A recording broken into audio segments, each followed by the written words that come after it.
Hello and welcome to today's webinar, Climate Expert, a four-step approach to help SMEs develop strong climate adaptation strategies. I'm Minori Lee and I'm the project lead for the Green Industry Platform, which aims to provide small businesses with the knowledge they need to become more competitive by going green. The GIP was launched alongside the Green Finance Platform earlier this year by the GGKP, the Green Growth Knowledge Partnership, a global community of organisations and experts that aim to provide the policy, business and finance communities with knowledge, guidance, data and tools to transition to an inclusive green economy. For those that are unfamiliar, the partnership was established in 2012 and is led by the Global Green Growth Institute, the OECD, UN Environment, UNIDO and the World Bank. I'm happy to announce that registration is now open for the 7th GGKP Annual Conference, GGKP 7, which will take place on the 21st and 22nd of October 2019 in Seoul, Republic of Korea, on the theme of Achieving Global Green Energy Transformation. For more information, please visit ggkp.org/ggkp7. Today's webinar is jointly organised by the GGKP and the Donor Committee for Enterprise Development, commonly known as the DCED. It will introduce the DCED's Climate Expert Tool, which aims to help small businesses anticipate and prepare for climate risks, including supply chain interruption and property damage from extreme weather events, and take advantage of climate-related opportunities. Before we get started, I'd like to strongly encourage all of you to raise questions throughout the webinar. It's a great opportunity to engage directly with the DCED team to learn more about the Climate Expert Tool and how it can help you. Just type your question into the chat box found on the right-hand side of the webinar dashboard, and our team will share it for our panelists to address during the Q&A period. After the webinar, we'd really appreciate if you could take 5 minutes to complete our webinar survey. Your feedback is really valuable to us and will help us shape our future webinars. If you have any technical issues, please email us at contact@ggkp.org and we'll help you troubleshoot. Finally, please note that a full recording of today's webinar, including all of today's presentations, will be available on the GGKP website shortly after the webinar. Now, I'd like to introduce our moderator, Jim Tanburn, who has been coordinator of the DCED since 2004. He oversees and contributes to all aspects of DCED work around private sector development. He has worked in international development for over 30 years, including time in the ILO and starting and running an NGO. He has also worked in the oil industry, in exploration, research, and marketing. Jim, I am delighted to welcome you to today's webinar, and I hereby turn it over to you. Minori, thank you so much, and welcome also from me. I'm going to introduce the donor committee. I'm going to talk a little bit about the Green Growth Working Group and then talk you through how the running order of the webinar will go. Donor Committee for Enterprise Development, DCED, formed in 1979, has currently 22 member agencies, most of which are donors and UN agencies. DCED about learning what works from experience in private sector development. Websites are quite popular. We have about 350,000 page views a year, roughly, so quite busy. We have 6 active working groups in market systems development, private sector engagement, results measurement, women's economic empowerment, business environment reform, and of course, green growth. And Stefan, who will speak first in the running order of the webinar, is the co-chair of the Green Growth Working Group.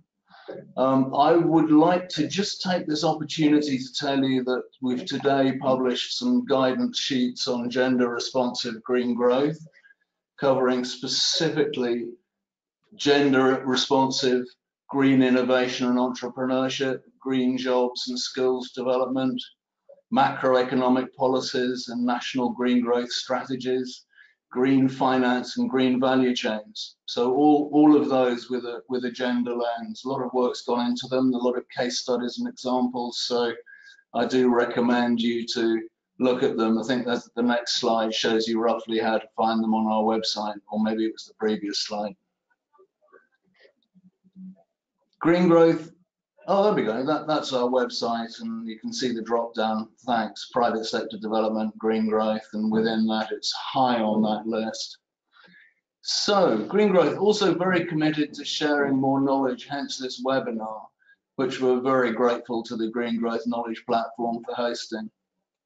The webinar, just to sort of add to what Minori said, is about the Climate Expert tool, which is in fact a tool developed by GIZ on behalf of the German Federal Ministry for Economic Cooperation and Development, BMZ.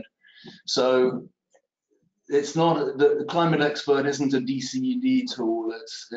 We're partnering to showcase it, if you like.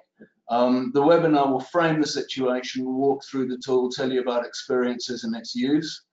It's remarkable because it comes with a lot of case studies, templates, online courses, and access to experts. So hopefully you'll be able to use it right away in your work. Let me introduce the panelists and what they're going to talk about. First, we'll hear from Stefan Felix, who will talk us through the business risks and opportunities arising from climate change, so the context, if you like. He's economist and advisor on private sector development at GIZ. In his current position, he provides advice on issues related to green economy and structural transformation. And as I say, he also co-chairs the Green Growth Working Group of the DCED. And before GIZ, he worked for the UK government for 7 years, most recently as a PSD advisor on infrastructure investments at DCED.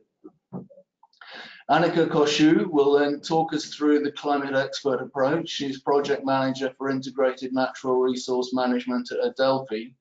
She works in green finance and adaptation to climate change.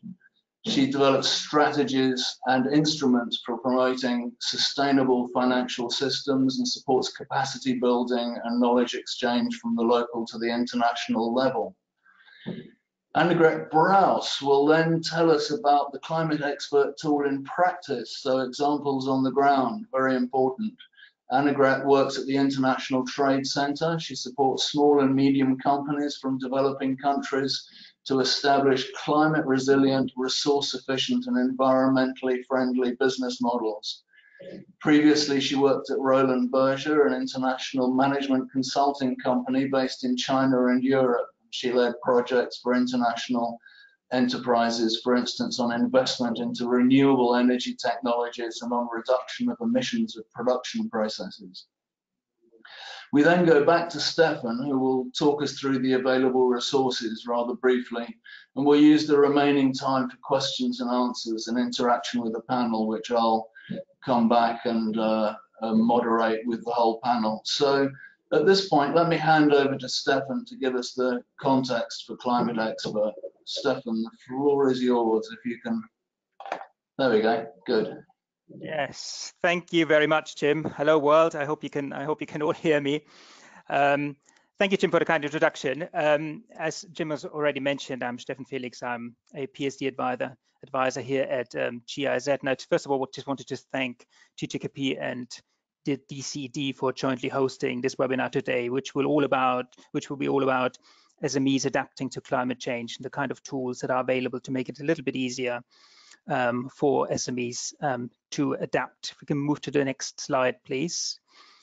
In terms of the structure, Jim already introduced it, so I'll talk a little bit about the sort of, what are the risks and opportunities that businesses face before we then move into the Climate Expert and talk about the available resources that you all can use to help SMEs adapt to climate change a little bit better.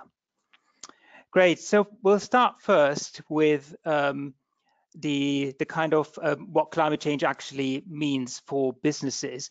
And a lot of what the Climate Expert does, it helps you structure your thinking. For SMEs, a lot of this stuff is quite overwhelming. They're not necessarily in the business of adapting to climate change, and they're quite busy dealing with their day-to-day worries and just running their business. So what the Climate Expert does is tries to help SMEs structure their thinking a little bit. So to do that, it's often helpful to sort of categorize certain risks and impacts and so on and so forth. So that's what I want to do here as well, by first of all distinguishing between two things.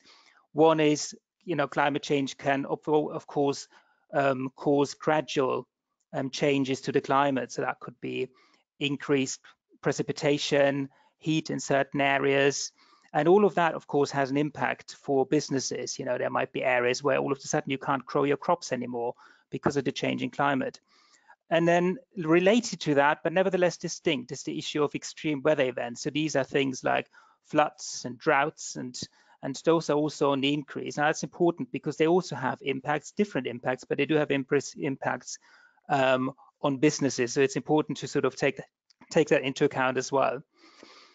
What I want to show in the next two slides is an example from Turkey, where I gave a similar sort of seminar a couple of months ago, and a few graphs that I found really, really interesting that really show you the sort of the gradual weather change effects, but also the extreme weather events occurring. And you can see here, a map of Turkey, and you can see here how rainfall patterns have already changed in the last 60, 70 years. And what you can see, or you can't necessarily see that, but what I can tell you is that average precipitation hasn't actually changed very much in the past few decades. So if you just look at the average, the situation seems absolutely fine. But then if you look at, now if you can go back please, but if you then really drill into the details and look at the sort of the spatial, the geographic split, then you can see that actually in coastal areas, you've actually seen an increase in precipitation. And in the middle of the country, in terrestrial areas, you actually see quite a reduced amount of rainfall already occurring. And that is increasing quite significantly. There's certain parts of the country where you see, a 70% drop in precipitation. So that, of course, will have an extreme impact on businesses in those areas where, again, you might not be able to grow the crops anymore that you were able to grow so far. And on the next slide, we see the same for the second part, which is the extreme weather events. And you can see here how we've seen more extreme weather events occurring in Turkey. I mean, it's quite a significant increase.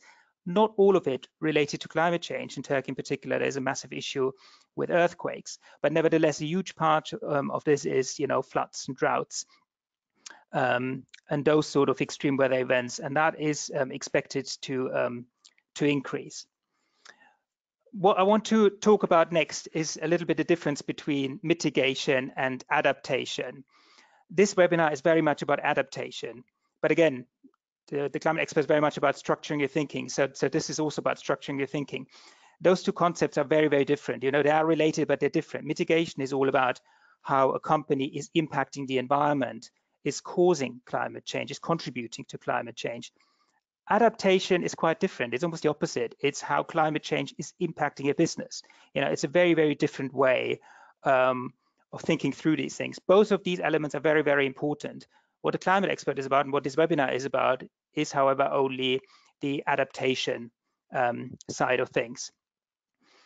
So let's continue talking about adaptation and a little bit around the business logic of why SMEs might want to look at adaptation.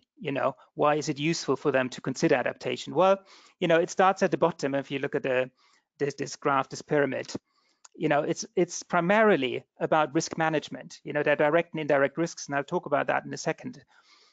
So managing those risks just ensures that you can actually survive. Again, if you can't grow the crops anymore in the region that you're currently active in, then that's an issue of survival.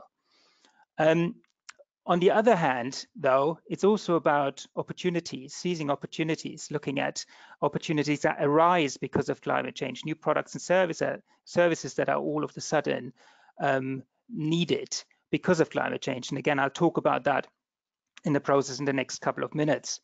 And in the middle, you can, of course, then also increase your competitive advantage by being more efficient, by looking at things like energy efficiency, water efficiency, anticipate regulation. There might be new regulations coming your way anyway because of climate change. So adapting also means looking ahead a little bit around what is it that might come your way. Of course, you can also improve reputation and tap into new funding streams that might only be available to, say, green investments. Okay, so then let's drill down a little bit more into the details of risks, and let's talk a little bit about the sort of direct and indirect effects. Direct effects are very much, the sort of effects that impact your company directly.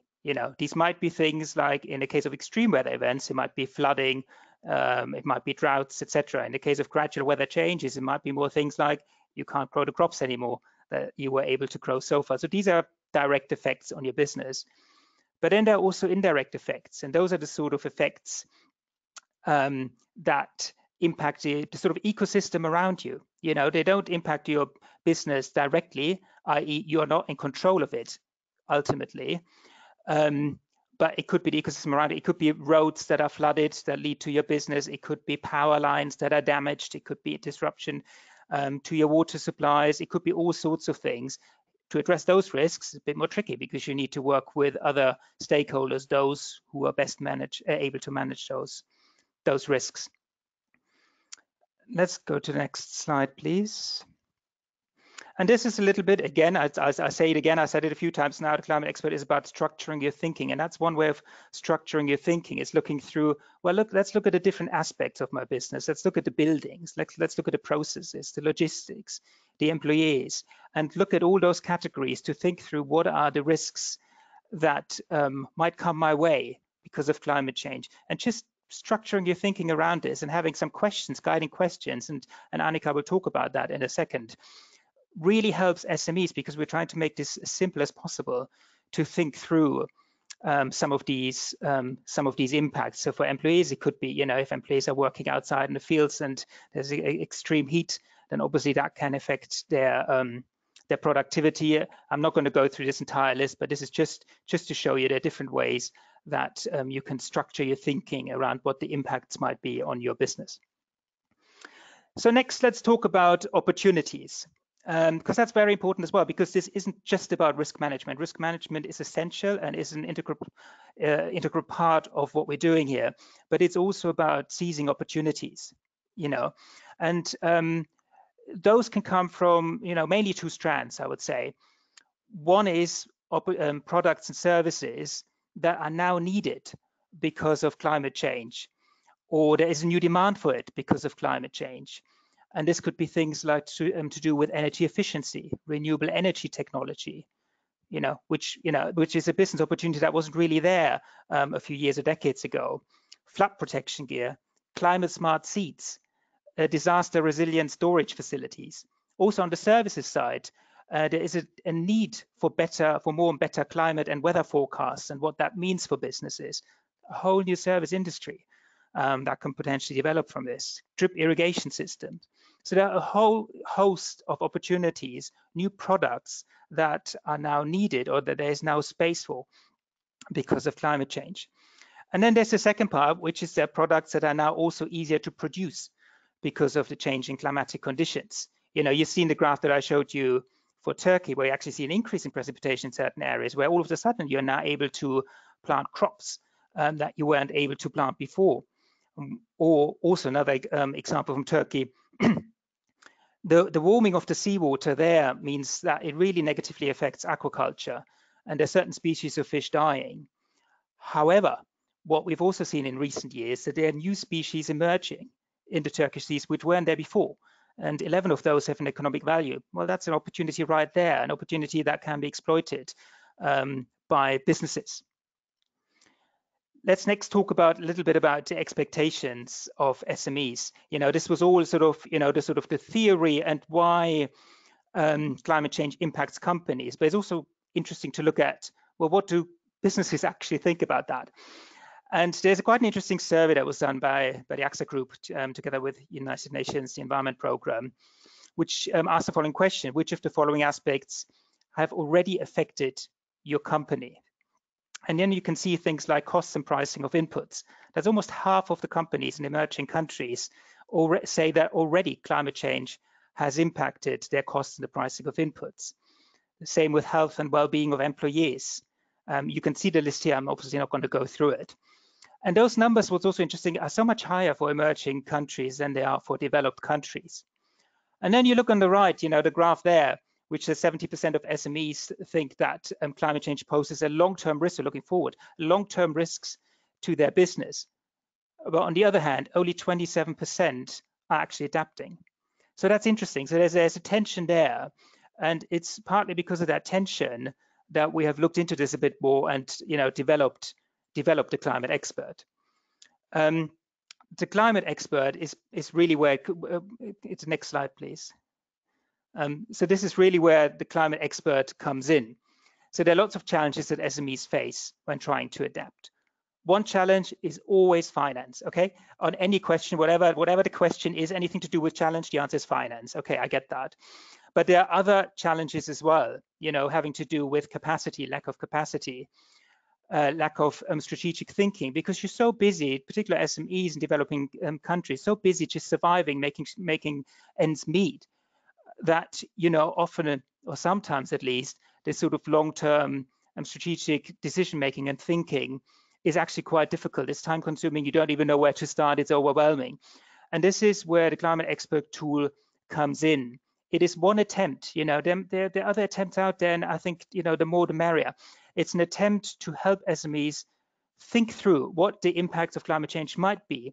What is it that they might possibly be able to do to adapt to climate change, and what are the sort of economic, what does it mean in economic terms? Does it make sense to invest in certain adaptation measures?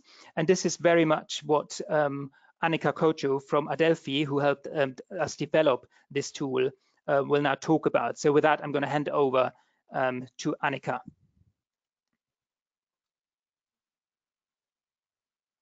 Thank you, Stefan.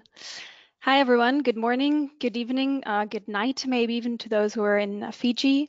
My name is Annika Kocho. I work at Adelphi. We're a Berlin-based think tank and policy consultancy on a range of topics. And we've been collaborating with the GIZ since 2012 on climate change adaptation by SMEs, small and medium-sized enterprises. We've been working in a wide range of different countries, from Costa Rica to Rwanda to India. And one of the things that we've developed together in quite an intensive process is the climate expert tool that helps SMEs in assessing climate change risks and opportunities and in generating adaptation strategies. So I'm going to present the climate expert tool today. It's just part of a wider group or database of resources. So we were thinking about actually clicking you through the tool, but then for safety and technology reasons, we decided to work with screenshots. So I'm going to go ahead and introduce you to a number of the different features of the tool. So this is the very first page of the Excel tool. The tool was developed over several years, as I said, and it was tested with a number of case companies of different sizes, from small to medium-sized enterprises. Click, please. As you see on the lower margin of the slide, the tool has a total of around 15 sheets, which the users can click through and which build on each other in a logical sequence. The tool can be used as a printout version, so it's in printer-ready format, or it can also be used on the laptop. Click, please. Okay, the Excel sheets, well, they can be filled in, as you see here. And what's important to know is that the tool helps companies explore the different aspects of climate change and adaptation. It doesn't do the work for them. So they have to think for themselves or in collaboration with a consultant if one is available. So I'm going to introduce you in more detail to the tool, but let's first look at the 4 steps that are the basis of the thinking behind the climate expert. So in step number 1, we identify climate change phenomena and their impacts. So we'll be looking at what happened in the past with climate and weather, and we're going to predict what's going to happen in the future, both looking at company premises and at the company's suppliers and even clients and markets. And then we're also going to think about what has been done in the past to address observed climate changes as a basis for strong adaptation strategies. In step number 2, we're going to look at the climate change risks and opportunities that come from the changes that have been observed and that we predict for the future. To be honest, the focus of our work is typically stronger on risks, given their more immediate effect on businesses. But there's also a number of opportunities, as Stefan already said. There might be new demands due to climate change, and there might also be changes in production conditions. So risks and opportunities. In step number 3, we're then going to develop adaptation measures and assess them with regard to their effectiveness and feasibility, and also with regard to a number of positive and negative side effects, such as, for example, the potential to reduce costs, which is a positive side effect, or any potential negative community impact. So does my measure actually affect the people living in my area negatively, which would then be a minus point for the adaptation measure. And then measures will be ranked and scored, which will allow us to prioritize them. For the most relevant ones, a cost-benefit analysis can be conducted, where we compare the costs of making an investment to the benefits. And in step number 4, finally, we use those measures that we've prioritized and put them in a nice adaptation strategy with a short to long-term time horizon. And we can then also develop a communication plan that could, for example, address the company's staff or its clients. Next slide, please. So this is again the overview. I cannot click you through the whole tool, so I'll just introduce 2 examples, namely the risk assessment sheets and the cost-benefit analysis. Next slide, please.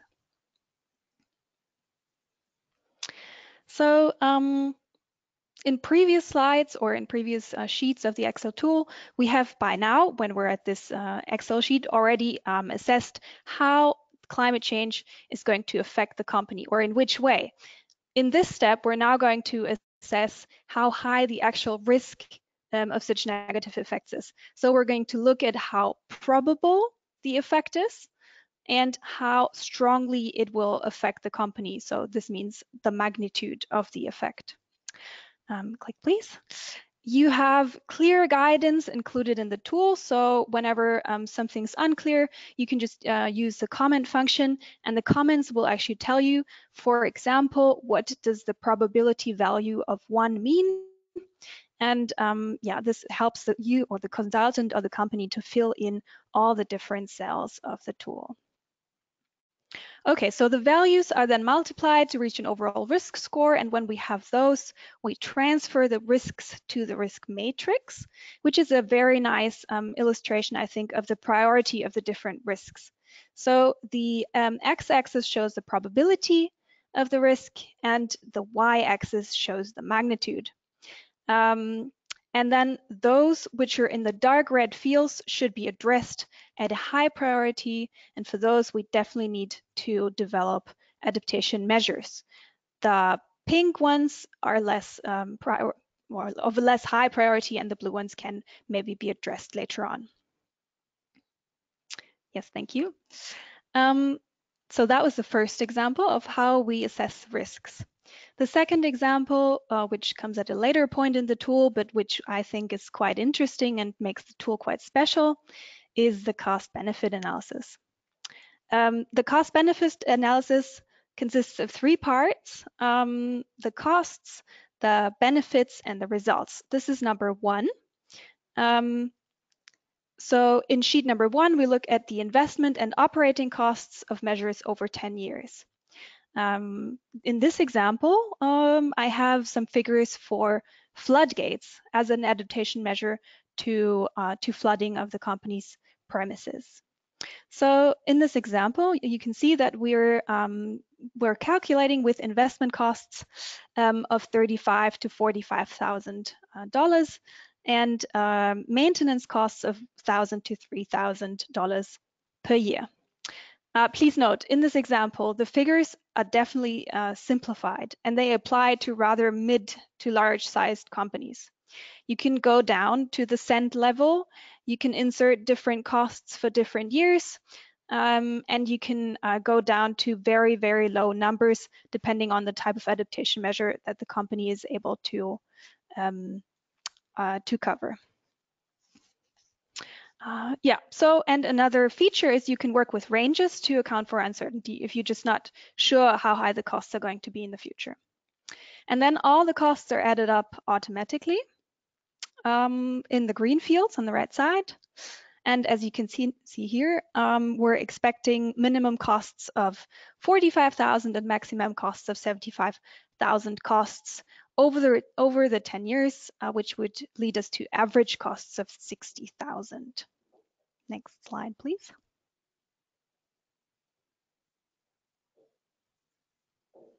Next slide.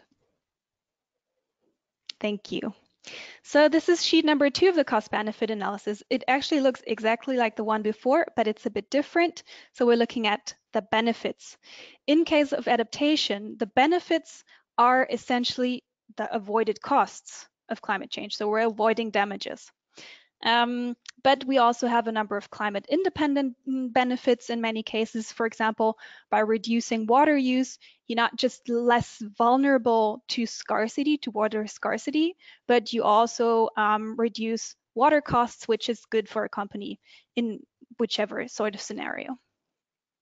So we're again working with ranges, and again, there's automatic addition of the results. But some of you might have already seen it. Why don't the numbers in the green fields on the right-hand side don't really add up? So 8,000 plus 450 doesn't end up with 15,000. That seems a little bit high. So we're working here with the climate change matrix, as we call it. Could you click, please? So that's those figures right there.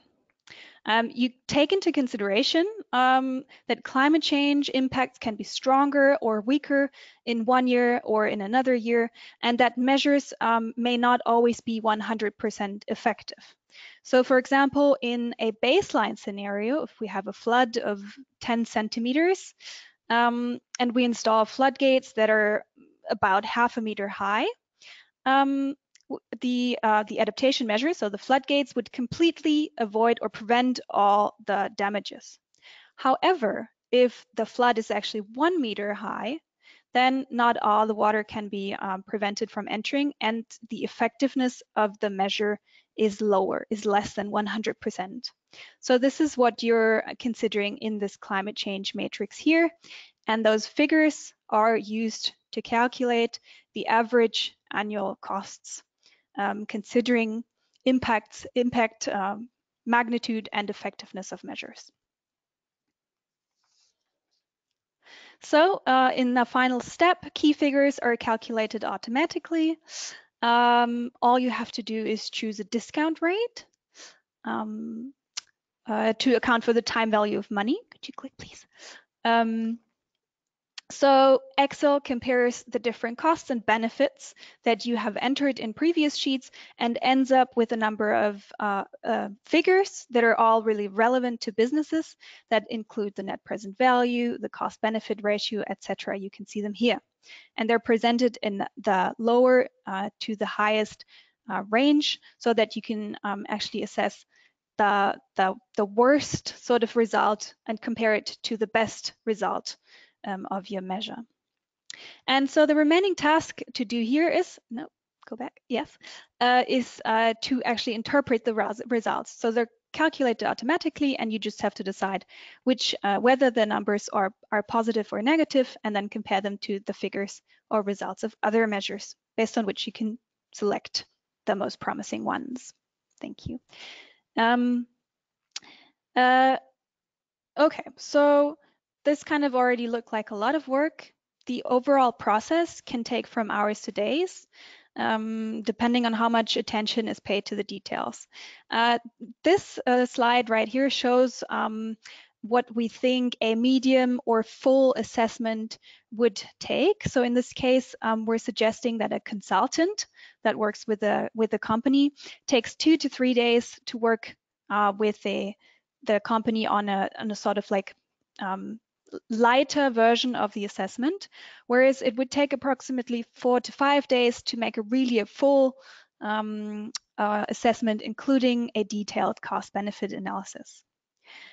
However, it looks like this is going to take forever, but we've also come up with a very short, with a shortcut.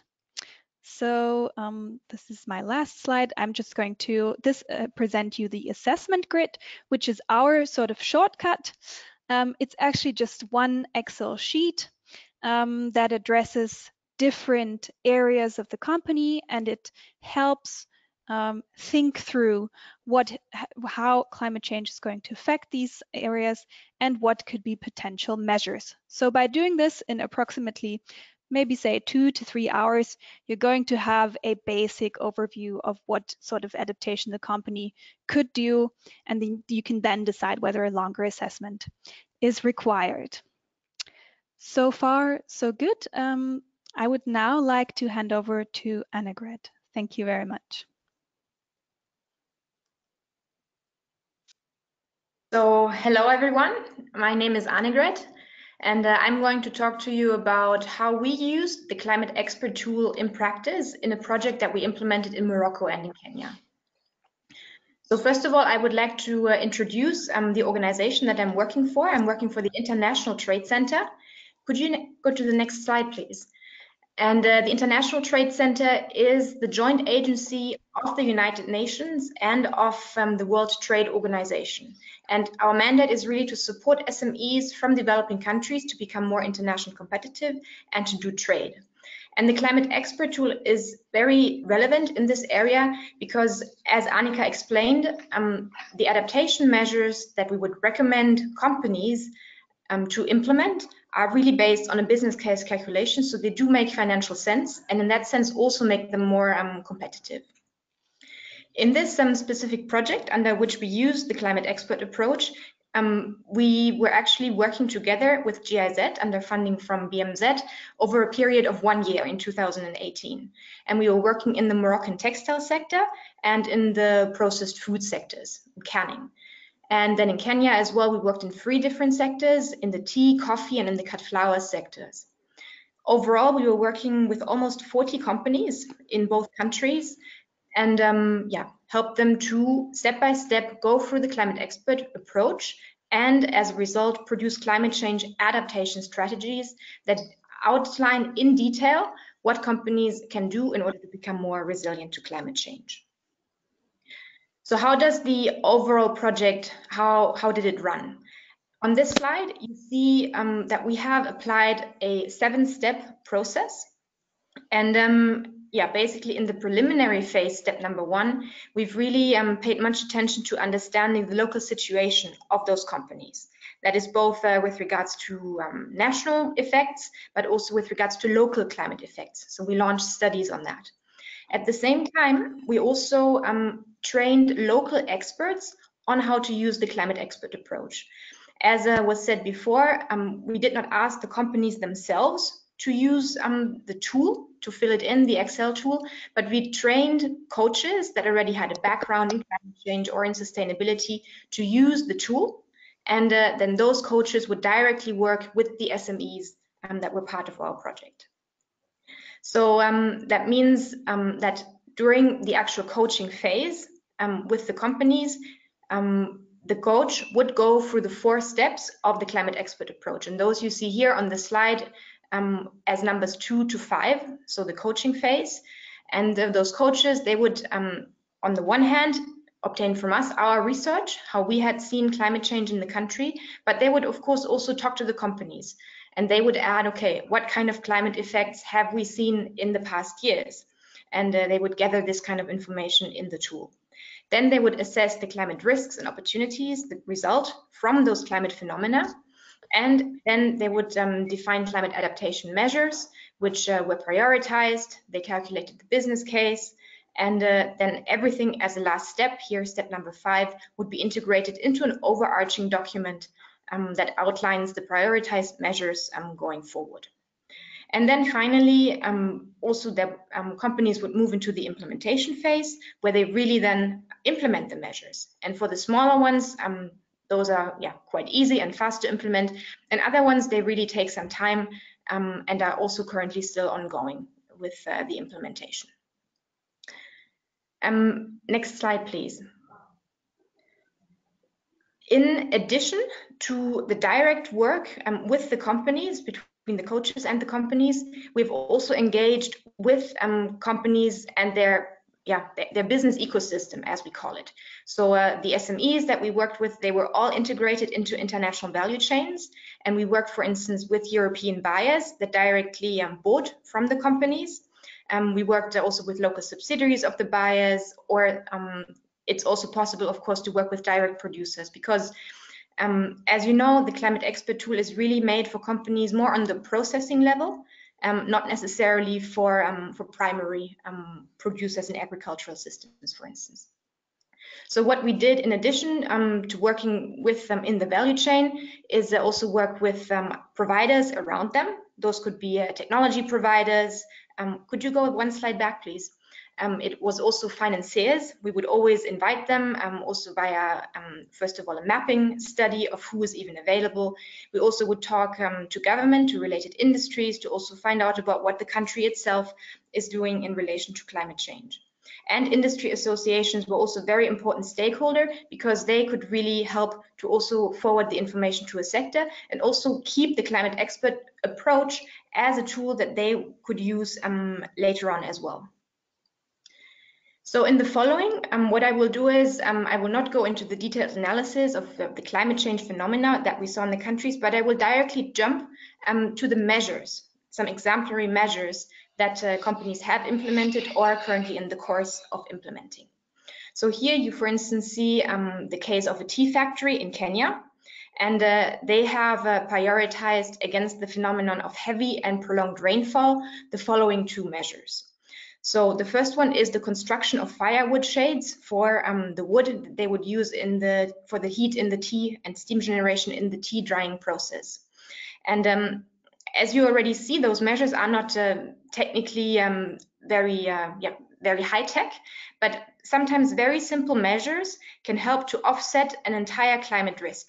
So with the wood being wet, the company was faced with high cost and also had to log more wood than with wood which is actually already dry.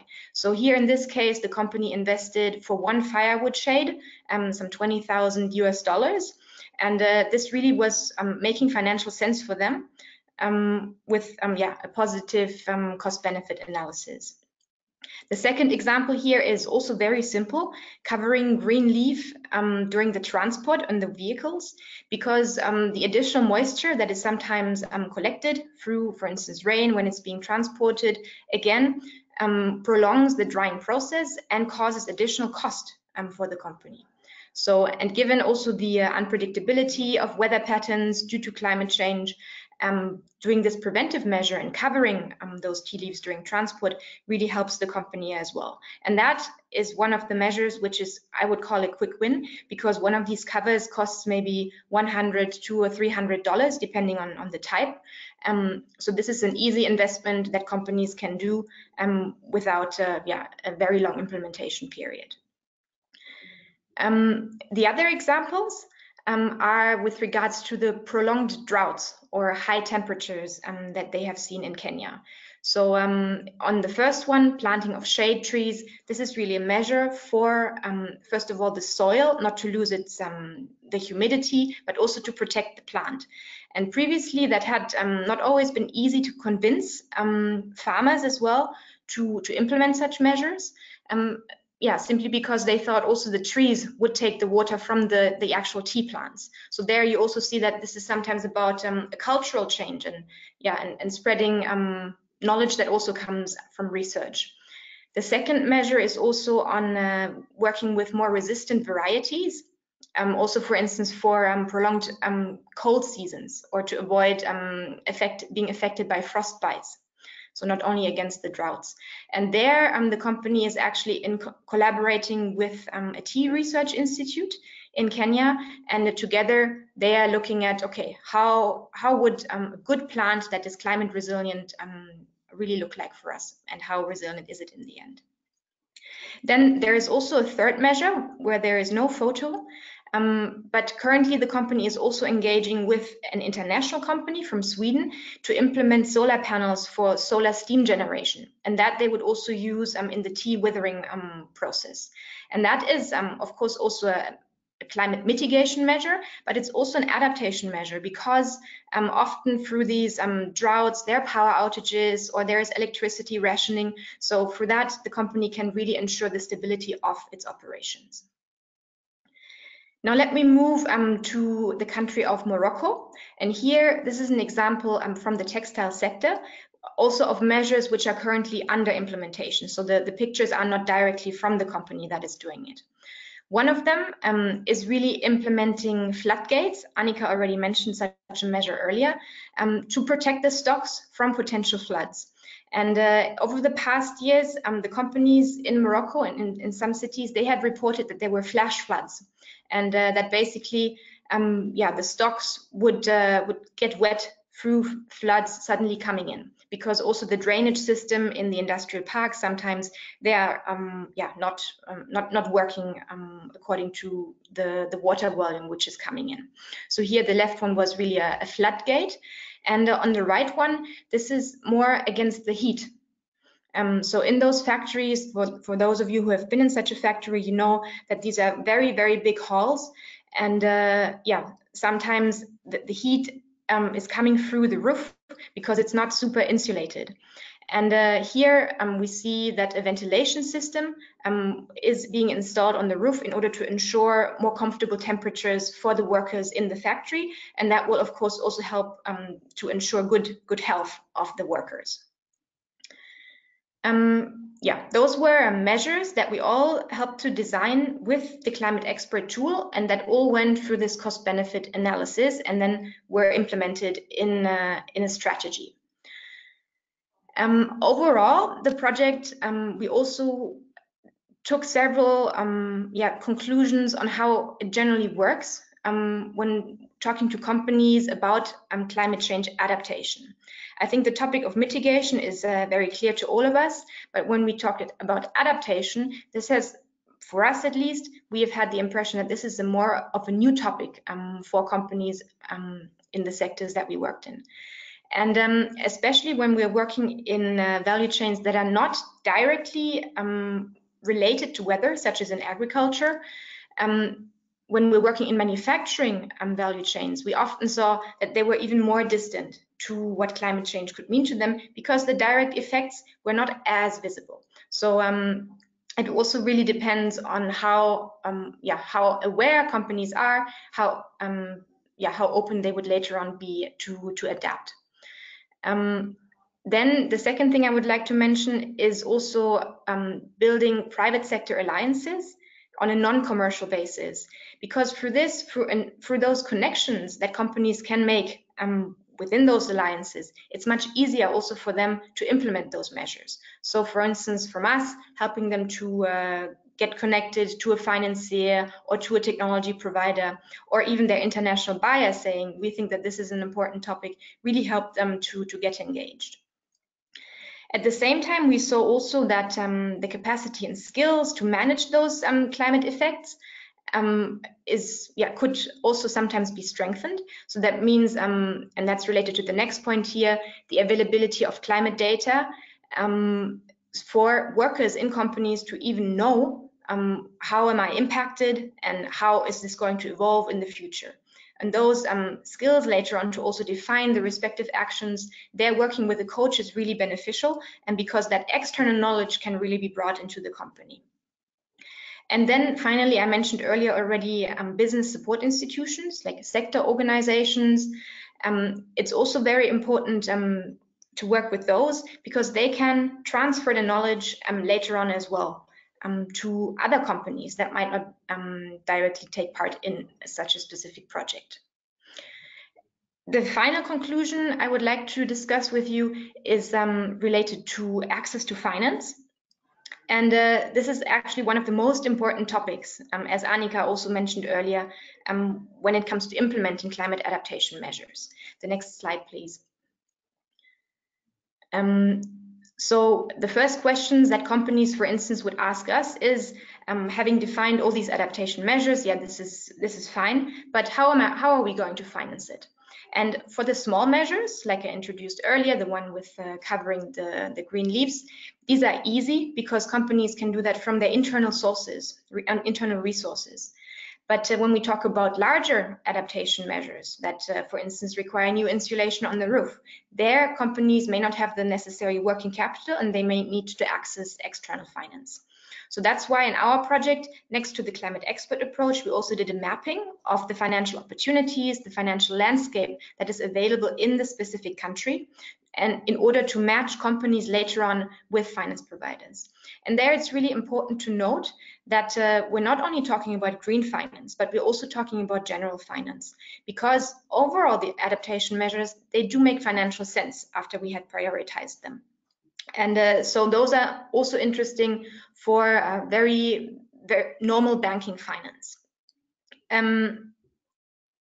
Then for SMEs internally, to be ready to actually access finance, there also we supported companies. For instance, the coherence with the requirements of finance providers, it's not often easy to achieve for smaller companies. So there, it's important to prepare the relevant materials and to have the cost-benefit analysis be very sound and also in depth. And then finally, also the ability to communicate those results to financiers, for instance. How do you communicate with a specific type of finance provider? Yeah, that is something that can add much value as well. Overall, the finance landscape in those countries can often be very scattered, and there are not only banks that companies could turn to, but there are also private investors, there are impact investors that put specific focus on sustainability-related measures. And they could also offer sometimes more attractive financial conditions, because as you probably all aware, sometimes interest rates can be quite high, collateral requirements can be also challenging. So entering in this dialogue with the right finance provider is also key when it comes to implementing the adaptation measures. So with this, I would move again to Stefan, who is going to talk about the available resources. Yeah. Great. Thank you very much, Annika and Annegret. I think we can move to the next slide. Thank you for your presentations. I will talk a little bit about the kind of resources that are available to you. There's lots of information that you now heard, and maybe it's a little bit too much information.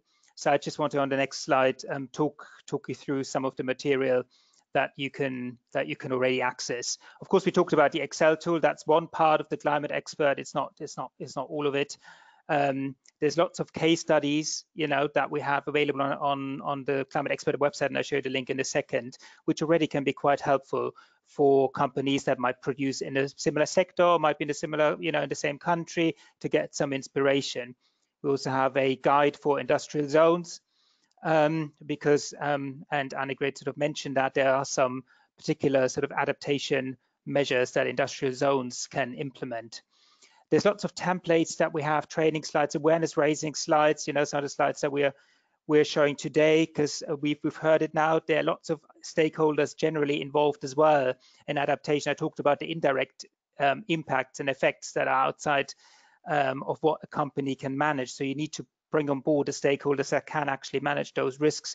You need to bring on board the finance providers who can then provide the financing at the end. So doing an awareness raising workshop at the beginning, having some of those slides available can be quite useful. So we have lots of templates on that. There is a training program, an online training that ITC has developed on their website, and the SME Trade Academy, which is sort of a simplified version of it will walk you through the climate experts. And I think it's quite useful for SMEs in particular who just want to sort of understand how to go about things. And there will also be a handbook coming out which is based on the experience that we've just heard around how adaptation, besides in the Excel tool and some of the other tools that I mentioned, giving you a little bit more insight around how you can go about it, who you can involve. In particular, this could be particularly useful for donor programs. And I know there's lots of people joining us today from different walks of life and different backgrounds, some from donor organizations, some from industry. So some of those tools might be relevant to you, but might not be too relevant to others. That's why I'm presenting it all. And the next slide is the final slide that I want to show you, which is the link to the website, to the Climate Expert website. So have a look at that. There's lots of information there. If you can go to the next slide, please. There's lots of information there that you can access. All of the stuff that I just mentioned is available there. There's also a list of consultants, for example. So if you're interested in working with the consultants in a particular country, have a look at the website. There's a list of some consultants. You can just go back again. There's a list of consultants that you can work with. If we can just go back. And there's also a remote training happening. Now, everything that I've told you now is, freely available. You can go to the website and you can use it. This one is the only one that isn't freely available because it's an in-depth training over 10 days, 2 hours a day remotely. It costs €370 to pay the consultants who are running the program, basically. And this one is particularly targeted, one, for donor staff, but also consultants who might want to use the tool to help SMEs. It's not really targeted at SMEs. Those will be better off looking at the free ITC walkthrough website. But for anyone who sort of wants to work with the tool in more detail, the training could be quite interesting for you. Anyway, have a look at it, check it out, and also, of course, get in touch with me to discuss anything that you've just heard that you would like to get more information on. And with that, thank you everyone for listening. This is the end of the formal presentations. I'm going to hand over to Jim for discussion, questions and answers, and all that. Thank you. Well, thank you to all the presenters for what was a tour de force covering a lot of ground in a short time. We now have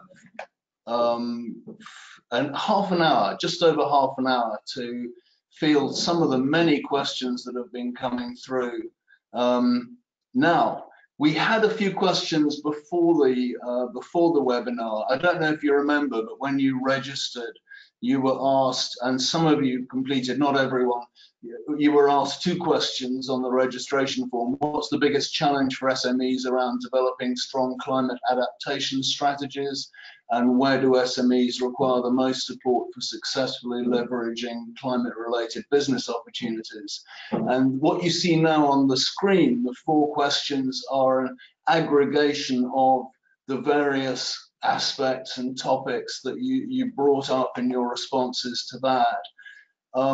Broadly speaking, I think these and all the questions that you've asked during the webinar come into 2 main categories, and I'd like to propose we split the time equally between these categories. The first category is why do this? Why would SMEs do this? How do we help them get over the line?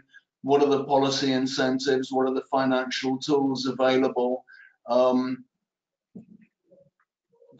There was a very nice question just asked now by Camilla Cavallari, which sums that up. How are you ensuring SMEs engagement to use the tool, which I think is at the back of people's minds. And then the other set of questions are about, which have come up a lot during the webinar, we must try to get to those as well, is the nitty-gritty. How, what about the details? How do you do projections? Where do we go for advice? Specifically, what do I do next? So we'll cover what we can in half an hour, but let me put it open to the panel first of all to pick up on perhaps any of these 4 questions that have come up on the slide, just if you've got any quick thoughts or responses. To some extent you've answered them in your presentation, but you might like to highlight certain aspects. Sure, I'm happy to make a start. could maybe talk a little bit about the role of policy, because that's an interesting one that we haven't really spoken much about. So maybe let's just highlight that. The role of policies. I think, you know, that I would say there are three that come to mind. The role of sort of, you know, governments and public entities. One is, of course, to implement measures that help businesses, adaptation measures that help businesses. I spoke a bit about the sort of indirect impacts on a business. So those are risks that a business kind of cannot manage. And often these are risks that the public sector can manage. So that if that's the road that leads to a business that's now flooded, that's a risk that the public sector can address. So that's certainly one crucial role for the public sector. The second one is to involve the private sector in adaptation planning. You know, public sector governments usually go through national adaptation plans, thinking through how can they adapt their country to the changing climate. Involving the private sector in those discussions on the national adaptation plans, I think it's crucial. It's also helpful for SMEs then to anticipate, you know, regulations and just adapt better. And the third role would be, of course, to, you know, to support the development of services for SMEs. Climate Expert being one of those services, which also relies on other services. So this could be meteorological institutions making the sort of climate and weather data available that SMEs need, helping them understand what the impacts for particular crops in particular parts of the country will be. So, you know, working on that aspect of supporting SMEs to adapt, I think, is another crucial role for the public sector. Yeah, exactly. From my side, I could not agree more with what Stefan has said. I would like to add that next to the policy, often policy has also a role in implementation, right, through implementing associations. So that could mean, for instance, in just to give an example, in the Kenyan tea sector, you have very practical boards underneath the ministry that also provide direct services to companies. And so policymakers can really also incentivize associations to further work on this topic and to support the sector. And through that, it's not only a company-based approach, but through that, really an entire sector can move towards becoming more climate resilient, or at least can access relevant materials, relevant information with an association. Maybe I can give a quick opinion on the question that's on work in small businesses access and exchange knowledge. So on the one hand, of course, there's quite a wide range of online tools. In our training material, we also have a list of self-study material that includes a list of links to the different online communities, to the different fora. For example, the Green Growth Knowledge Platform is one of them. You can access lots and lots of resources, including case studies from different contexts and countries. So yeah, besides the online world, I guess on the local level, it can be more difficult, but certainly local business associations would be a good point to start, because adaptation is always also a joint process. If just one company adapts, it might not be enough to actually address the impacts of climate change. So working together with other companies and with those who support the companies would be a good starting point here.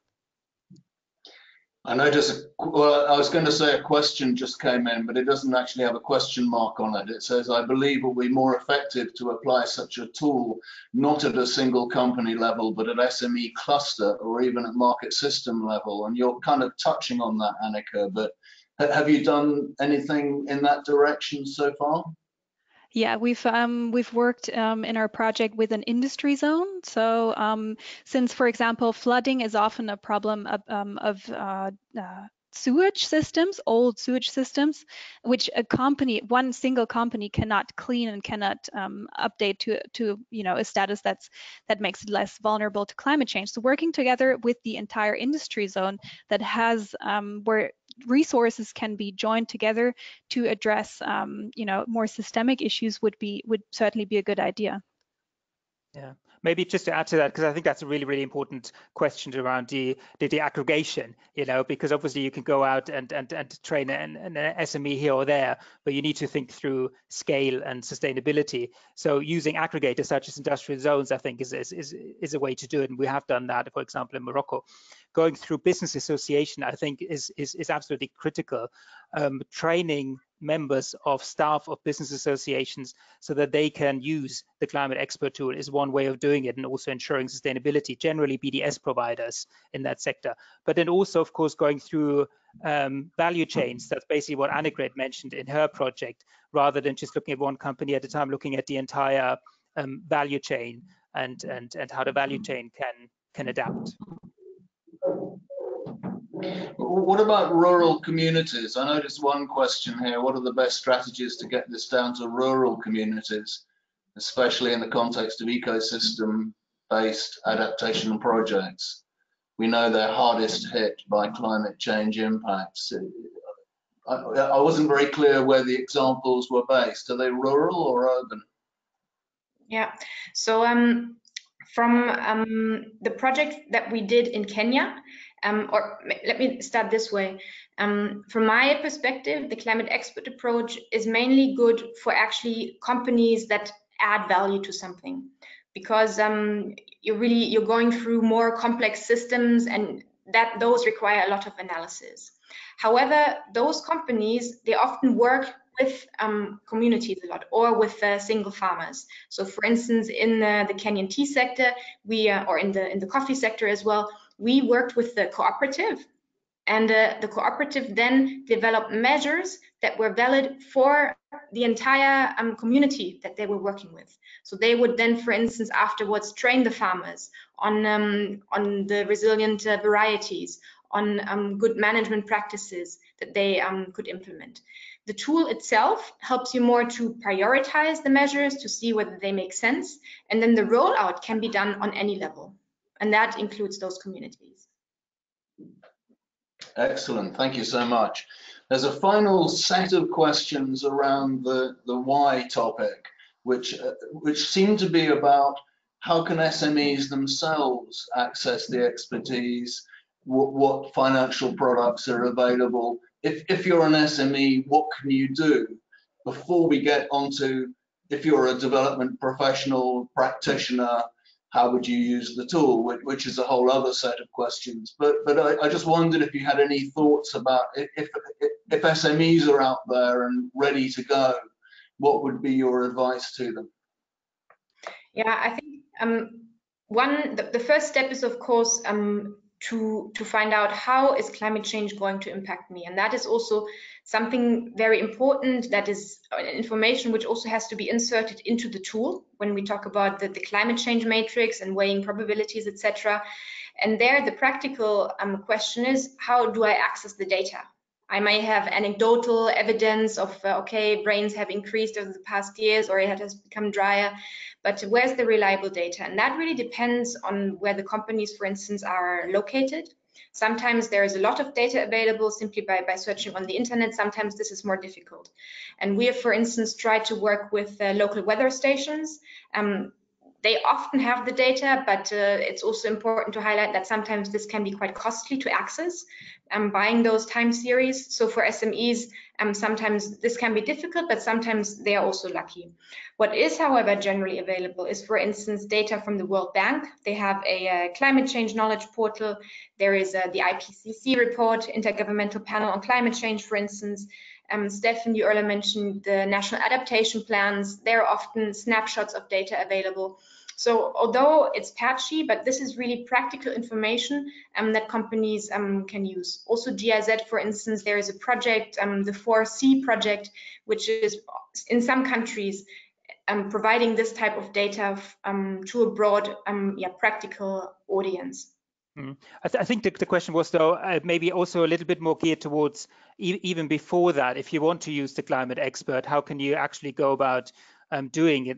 doing that as an SME as opposed to a development organization. And here I would say, of course, it depends a little bit how big how big the company is, how savvy they are with technology, with expert and all that sort of stuff. Of course, the Climate Expert website is there, it's available, it's free. You can go on it, you can download the Excel file, the tool, which is meant to be intuitive. There's lots of explanations around it, so you should be able to fill it out. It's not too complex. There's also then the ITC training that I mentioned, which is on demand. You can go through it.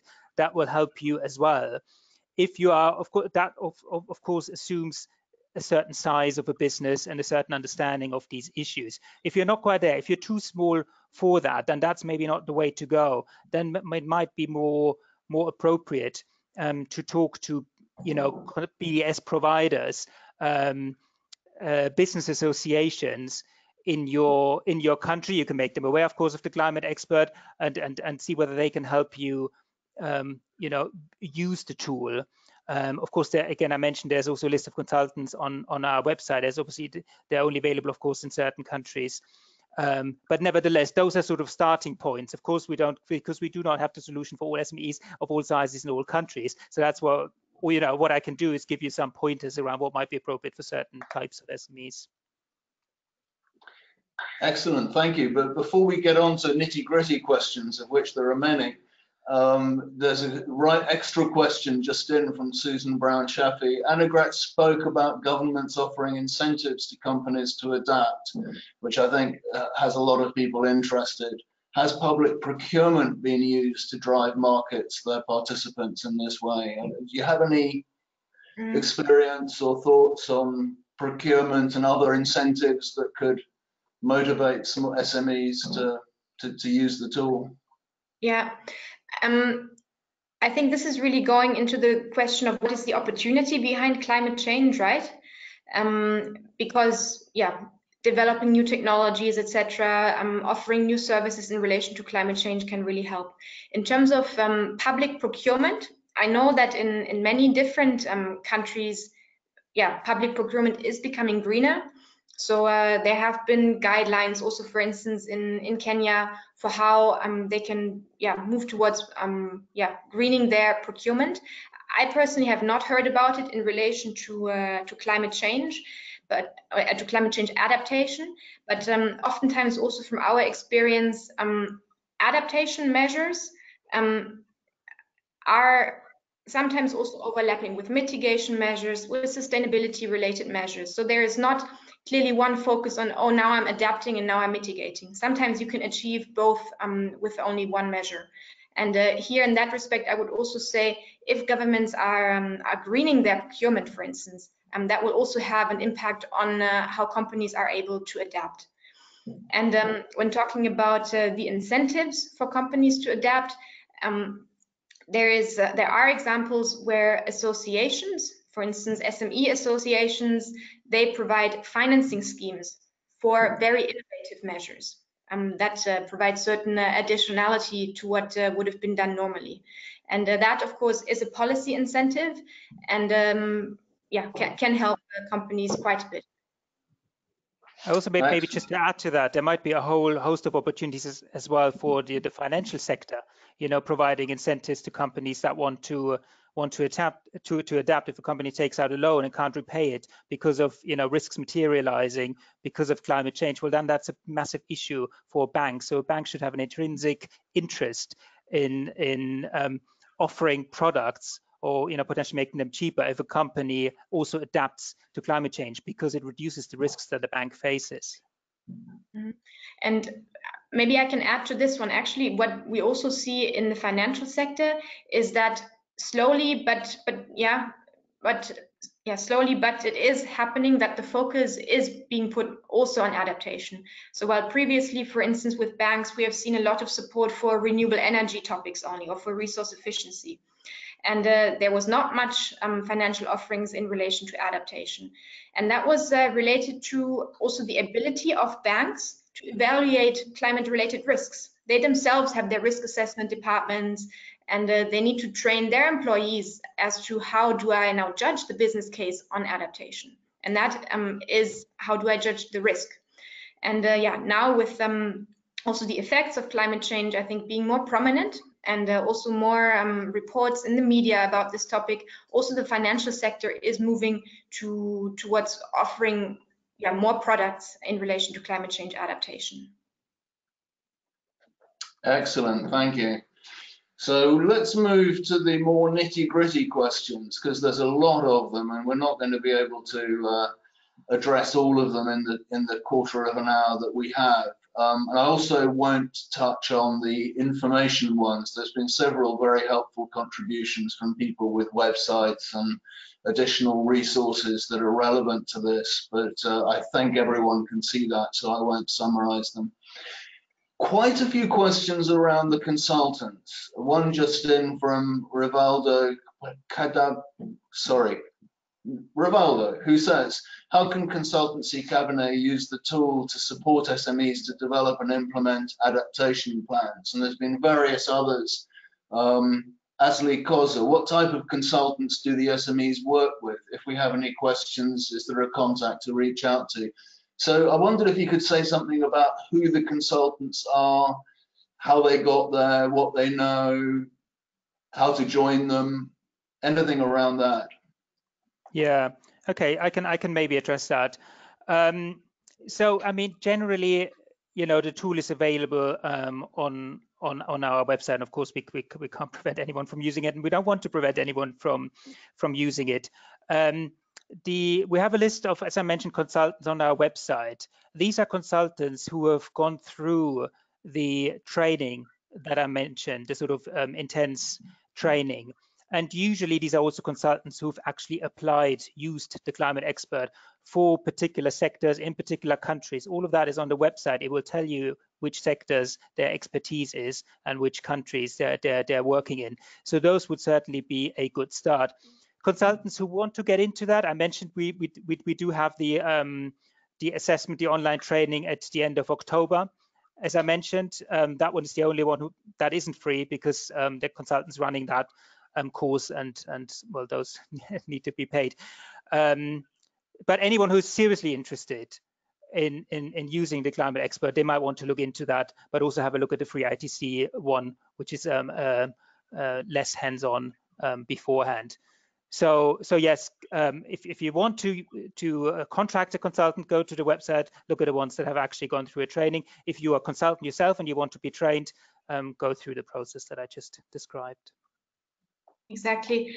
And from ITC side, I skipped that slide earlier, but we're also continuously implementing the climate expert approach in new projects that we're doing in different countries. And there we are already currently holding trainings. So for instance, in Kenya, we are not now only anymore in the coffee, tea and cut flower sectors, but now there is also, for instance, consultants trained from textiles or in related areas. Also under other projects, for instance, in South America, we're gradually training more people. And yeah, we will update then also the lists of trained consultants on the website as we go along. If you have any consultants in your environment that you would like to maybe know more about adaptation, maybe if you can't do it yourself, but some of your staff or colleagues would get to know about the topic, then just also assign them for the training in October, to make sure that we cover a wide range of countries and yeah. But you don't have any plans for regional training or decentralized training apart from online?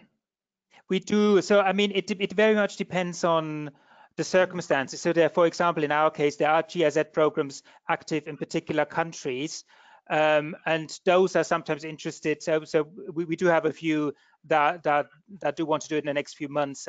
You know, I don't want to mention some, but there are a few countries who are doing it, a few GIZ programs.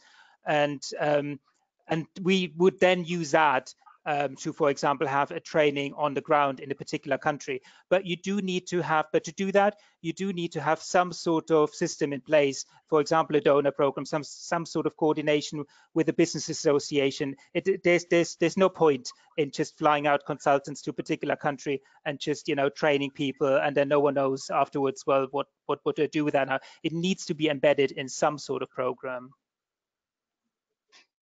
And especially that also because adaptation is a very local topic. So the measures that can be designed through the climate expert tool, they need to be adapted to the very specific circumstances of the company and the climatic phenomenon that these companies experience. And that works best if the consultant also has the network in the sector, for instance, if they know the local people, if they know the sector, etc. That really also ensures that a certain set of quality can be kept. Excellent, thank you. There's another group of questions around the understanding that Climate Expert is a diagnostic tool and how to move to a range of solutions or technologies and where those specific technologies would come from. For instance, Siri Sum says, Climate Expert developed simplified for SMEs based on an Excel spreadsheet. Does the tool provide suggestions or recommendations to possible adaptation technologies or solutions to specific climate events? And several questions asking about how can SMEs access new markets and new technologies if they don't have finance, or is there finance? Sort of, I wondered if you could say anything about the tool and next steps, resources, actual sort of practical steps, let's say. Yeah, I'm happy to make a start. So on the adaptation measures, it's a very good question. Lots of them are very, very sector specific. Very much depends. Are you talking about agriculture? Are you talking about manufacturing? Are you talking about tax? What exactly is that you're talking about? Having said that, we do have we did develop a catalog of adaptation measures as examples that companies can introduce. I'm not sure it's currently at the website. I can look at that, but we do have that. But in general, I would say, be a little bit careful about that sort of, these are measures you should put in place, because it's so, I talked about, the new species of fish in the Turkish territorial waters. How do you capture that in a sort of adaptation measure? It's very, very sector specific, but there are some hints that I just mentioned. Yeah, and regarding the next steps from the tool, we end the assessment with the development of an adaptation strategy. So you determine what needs to be done in the short term, the medium term, the long term. And of course, we're taking the feasibility of the measures into account. That includes the organizational feasibility, technical feasibility, and financial feasibility. So those that have the best score in this regard will obviously be prioritized. So we're hoping that through a very, close development together with the company and its suppliers and the market environment and lots of research on the side, that we're developing measures that are realistic or the most realistic that can be in the end. Maybe just on the financing question. Because I mean, we knew it would come up quite a lot, and it's obviously coming up quite a lot, and that's that's quite right.